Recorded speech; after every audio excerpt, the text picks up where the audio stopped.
Well, it's cold as heck out there. Wait 1 second here. Let me just press the coffee down.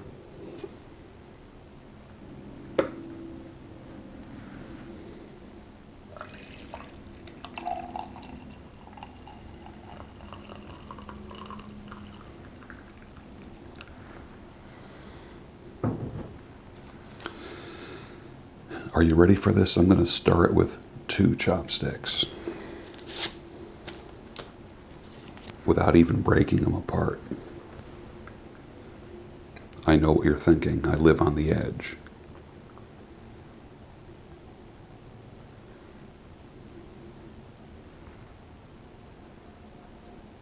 Wait 1 second.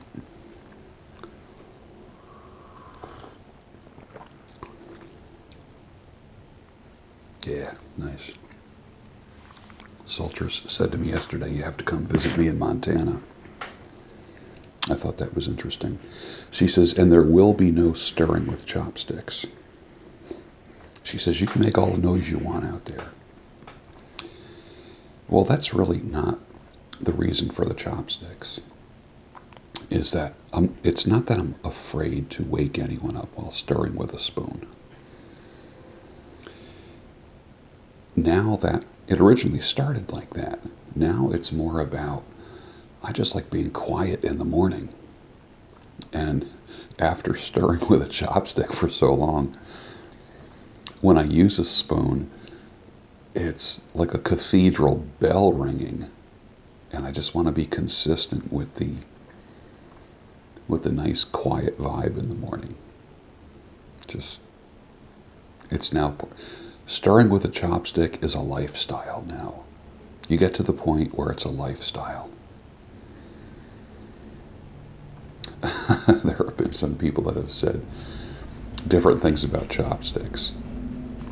And I think there's actually there's a hair cutting tool called a chopstick. Believe it or not, if you look it up, I think it's a Donald Scott tool, hair tool, called a chopstick. I think that's pretty funny. But it's made of metal. It's like a long metal thing with a little razor on the end, and you can do a fringe or bangs with it, and the end of hair and different things, and you section with one side of the chopstick and cut with the other, but that's what it's called, a chopstick. That'd be funny if I stirred my coffee with one of those.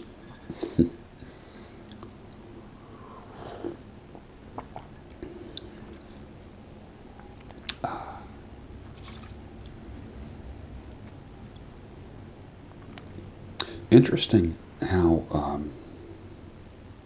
people want to belong, don't they? People want to belong to things.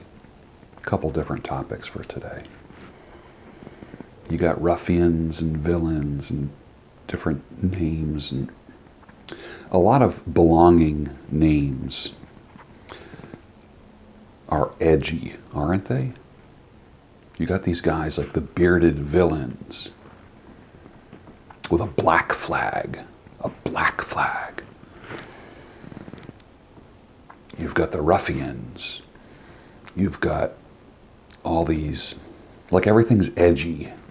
Why isn't, and I said this a long time ago, why isn't anyone starting a group called the Bearded Samaritans? Something nice. Everything's got to be edgy. When I grow a big beard, people say, boy, your beard is very badass. Like, and I have no answers. I'm not being judgmental in any way, but I'm just asking these questions. No one ever called this beard badass. People say, oh, that's a very handsome beard. It's a well-groomed, handsome beard. But no one said, this is badass. When it's down to here, hey, badass beard, brother. I was never called badass in my life, and no one ever called me brother except my brothers. And someone asked me once, what has changed in your life since you had the big beard? And I jokingly said, and I said this kind of tongue-in-cheek, I said, people call me brother more. And literally, the only time I've ever been called brother is by my brothers and also in the Christian world. Men's ministry is another, like Christian guys would say, good to see you, brother, or I'll be praying for you, brother, or something like that. That's cool. But the whole brotherhood of beards, like, people are just so dying to belong to something. And if you can bring them together, this is a testimony that if you can bring people together to belong to something. I mean, what if I started a group called like the Bearded Douchebags? I mean, it would be like filled with like thousands of guys with like low self-esteem. You could start anything. Anything. People are so dying to belong to things. And I think that's human nature. When you're younger, I think as you get older, the less you want to belong. The extreme of that would be isolation. I don't want to isolate. I mean, I love solitude. Love solitude. I love being around family. I love being with pets, animals. I can go to the zoo and literally just hang out for hours, do my walk at the zoo. Actually, I'm going to be shoveling snow real soon, too. I got to shovel before I go to work. I spread some salt last night so nobody is slipping on their bottom end this morning.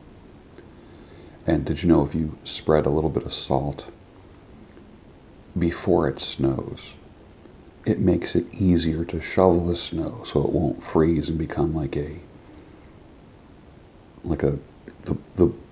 it doesn't become like a hard ice crusted kind of thing. It just makes the snow easier to remove.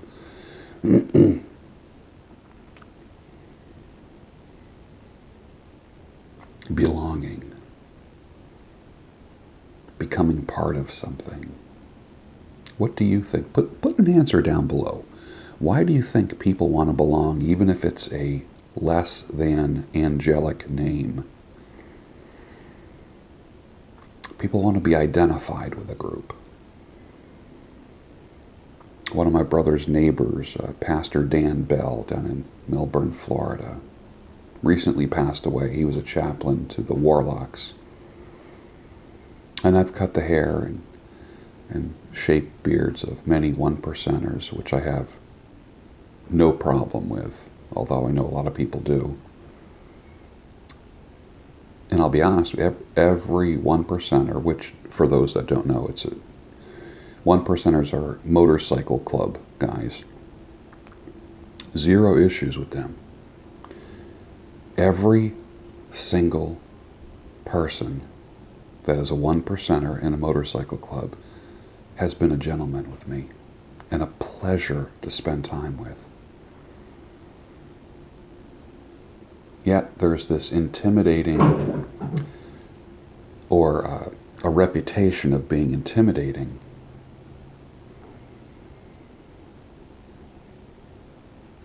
But I've had no issues.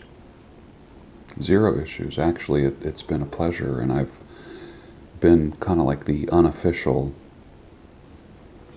hair cutter, beard sculptor, and chaplain of many motorcycle clubs, which it's interesting. When people sit in my chair, they open up, and it's almost like, what do they say, priest-parishioner privilege. It's almost like people can tell me anything they want and know that it doesn't leave the room. And I hear stories and confessions all the time.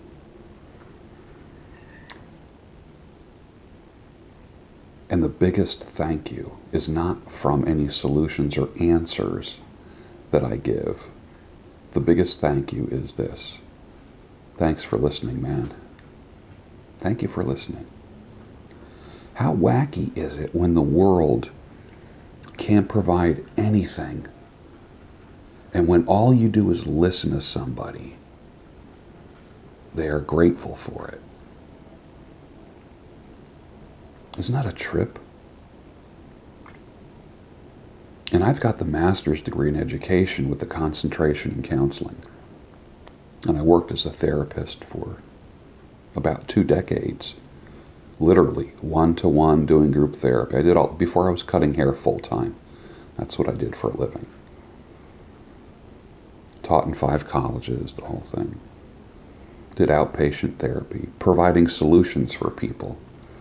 And yet, when someone sits in my chair and they share some things that they feel that they need to get off their chest, and I offer 0 solutions, the thanks comes from just me listening.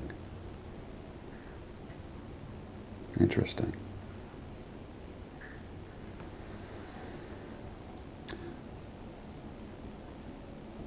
I guess that's enough for today. Hope you have a great day. Thanks.